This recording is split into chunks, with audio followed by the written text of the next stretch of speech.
مختصر کیے دیتے ہیں. آخری جو بات ہے آج کی وہ یہ ہے کہ بھلائی اور برائی یہ کس کی طرف سے ہے؟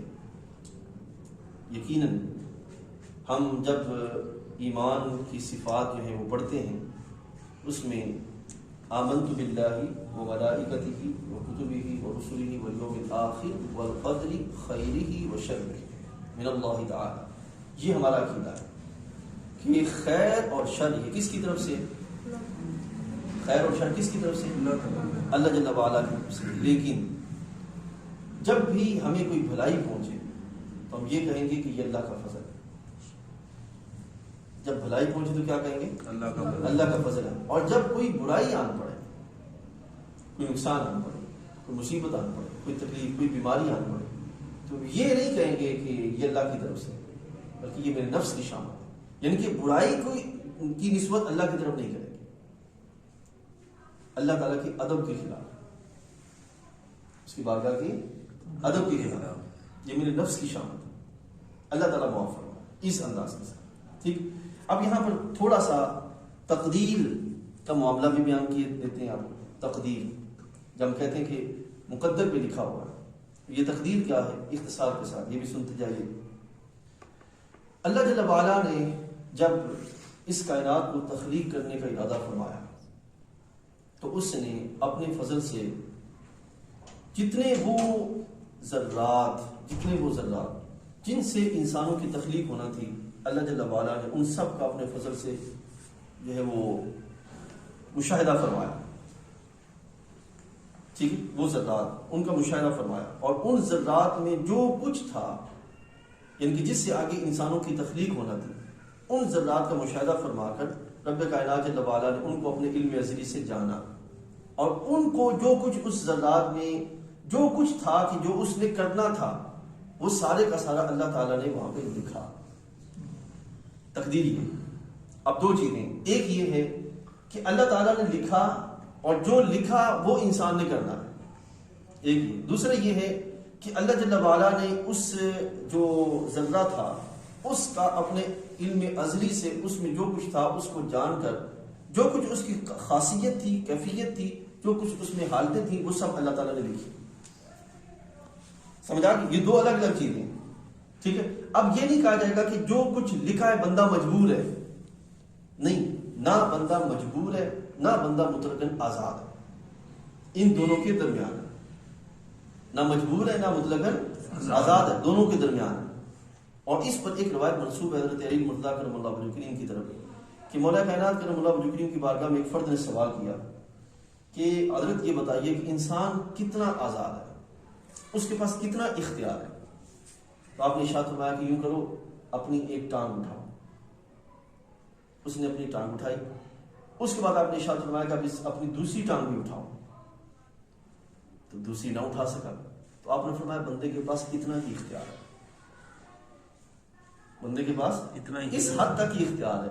ٹھیک ہے. تو بندہ نہ مجبور ہے کہ محض پتھر کی مانی، اور نہ بالکل آزاد ہے کہ جو مرضی کرتا ہے، بلکہ بین ہے. اور ایمان بھی اسی چیز کا نام ہے کہ امید اور خوف کی درمیانی کیفیت کا نام کیا ہے؟ ایمان. ٹھیک ہے جی. یہ ہے جو تقدیر کے بارے میں معاملہ. اب اس پر یہاں پہ حضرت نے جو کچھ لکھا میں نے اختصار کے ساتھ آپ کے سامنے بیان کیا. اب جہاں جو لکھا وہ میں آپ کے سامنے پڑھتا ہوں، پھر ہم بات کو آج کے چیپٹر کو کلوز کرتے ہیں. لکھتے ہیں کہ ہر بھلائی برائی اس نے اپنے علم ازلی کے موافق مقدر فرما دی. علم ازلی کے موافق مقدر فرما. مقدر کیا ہے وہ میں نے آپ کے بیان کر دیا. جیسا ہونے والا تھا اور جیسا کرنے والا تھا اس نے اپنے علم سے جانا، وہی لکھا. یعنی کہ جو انسان نے کرنا تھا، جو اس سے ہونا تھا، وہ اللہ تعالیٰ نے اپنے علم سے جانا اور وہ لکھا. کہ تو یہ نہیں کہ جیسا اس نے لکھ دیا ویسا ہم کو کرنا پڑتا ہے. اب یہ آپ تھوڑا سا جملہ میں آپ کے سامنے بولتا ہوں. مجھے اسکول جانا پڑتا ہے، اس میں کیا پایا جا رہا ہے؟ مجبوری پائی جا رہی ہے. مجھے اسکول جانا پڑتا ہے، اس میں ایک مجبوری پائی جا رہی ہے. تو انسان کو اللہ تعالیٰ نے مجبور محض نہیں بنایا. ٹھیک ہے. کہ جیسا اس نے لکھ دیا ویسا ہم کو کرنا پڑتا ہے، بلکہ جیسا ہم کرنے والے تھے ویسا اس نے لکھ دیا. سمجھا کیا؟ جیسا ہم کرنے والے تھے ویسا اس نے لکھ دیا. زید کے ذمہ برائی لکھی اس لیے کہ زید برائی کرنے والا تھا. اگر زید بھلائی کرنے والا ہوتا تو اس کے لیے وہ لکھ دیتا. تو اس کے علم یا اس کے لکھنے سے اس کو انسان کو مجبور نہیں کیا گیا. جیسے میں نے عرض کر دیا. اور پھر یاد رکھیے تقدیر پر نہ زیادہ بحث کرنی چاہیے، کیونکہ عام بندہ، عام تو کیا بڑے بڑے خاص بھی اس پر زیادہ بحث کریں گے تو پھنس جائیں گے. تقدیر پر زیادہ بحث نہیں کرنی چاہیے اور تقدیر کا انکار بھی نہیں کرنا چاہیے. تقدیر کا انکار بھی نہیں ہوگا اور تقدیر جو ہے اس کے لحاظ سے جو تقدیر کا انکار کرے اس کو سرکار عالم صلی اللہ علیہ وسلم نے اس امت کا مجوسی فرمایا. یہ ضروریات دین میں سے ایک ہے. تقدیر جو بنیادی عقائد ہے نا ان میں سے ایک ہے تقدیر. ٹھیک ہے. اب اگر کوئی بندہ باقی سارے عقیدے مانے لیکن صرف اس کا انکار کرے، صرف اس کا انکار کرے کہ ٹھیک میں تقدیر نہیں مانتا باقی میں ساری چیزیں مانتا ہوں، ٹھیک ہے، اب اس کا انجام کیا ہے؟ حضرت عبداللہ بن عمر رضی اللہ عنہ کے دور میں آپ کی بارگاہ میں ایک معاملہ پیش کیا گیا کہ اے عبداللہ بن عمر رضی اللہ عنہ، عراق میں کچھ لوگ ایسے ہیں جو نماز پڑھتے ہیں، روزہ رکھتے ہیں، حج کرتے ہیں، زکوٰۃ دیتے ہیں، ٹھیک ہے، قرآن مجید پڑھتے پڑھاتے ہیں، تبلیغ کرتے ہیں، سب کچھ کرتے ہیں، لیکن تقدیر کا انکار کرتے ہیں. اب دیکھیں ساری چیزیں موجود ہیں، نماز ہے، روزہ ہے، حج ہے، زکوٰۃ ہے، جملہ باقی معاملات ہیں، عبادات ہیں، سب چیزیں موجود ہیں، صرف انکار کس کا ہے؟ تبلیغ کا، تقدیر کا. حضرت عبداللہ بن عمر رضی اللہ تعالیٰ عنہ نے آگے سے یہ نہیں فرمایا کہ چلو باقی تو سارا کچھ کرتے ہیں. ٹھیک ہے. ایک چیز اپنے ذہن میں واضح رکھیں، ایک ہے وہ بنیادی عقائد جو ضروریات دین پر مبنی ہیں، ان کا انکار کرے گا کوئی بندہ تو وہ کافر ہو جائے گا. اس ایک کا انکار سب کا انکار کافر ہو جائے گا. اور بعض چیزیں ایسی ہیں جن کا انکار پر بندہ گمراہ ہو جاتا ہے. تو تقدیر کا انکار کیا ہے؟ اس کے سبب بندہ کافر ہو جاتا ہے.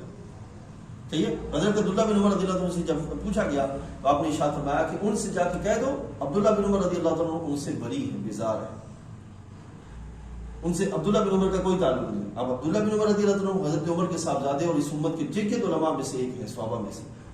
آپ نے کیا فرمایا کہ اب اس کا یہ اس دور کے اندر کئی لوگ ایسے ہیں، کئی لوگ ایسے ہوتے ہیں جو ضروریات دین کا انکار کر رہے ہوتے ہیں، اور لوگ ہمارے لوگ ہیں وہ ان کو چونکہ علم نہیں ہوتا اور اپنی جہالت کے سبب وہ کہہ رہے ہیں سب ٹھیک ہے، سب ٹھیک ہے، سب ٹھیک ہے. تو ٹھیک وہ ہے جو شریعت مطہرہ میں ہے اور جو اس پہ قائم ہے، ٹھیک وہ ہے، اور جو ہٹا ہوا ہے وہ اپنے رستے سے گمراہی پر ہے. اس لحاظ سے اس بات کا جو وہ اپنے ذہن میں رکھنا ہے. آج اپنی گفتگو کو اسی پہ ختم کرتے ہیں. جو کچھ ہم نے پڑھا اس کو خلاصتاً آپ کے سامنے پھر آپ کے سامنے واضح کرتا ہوں. سب سے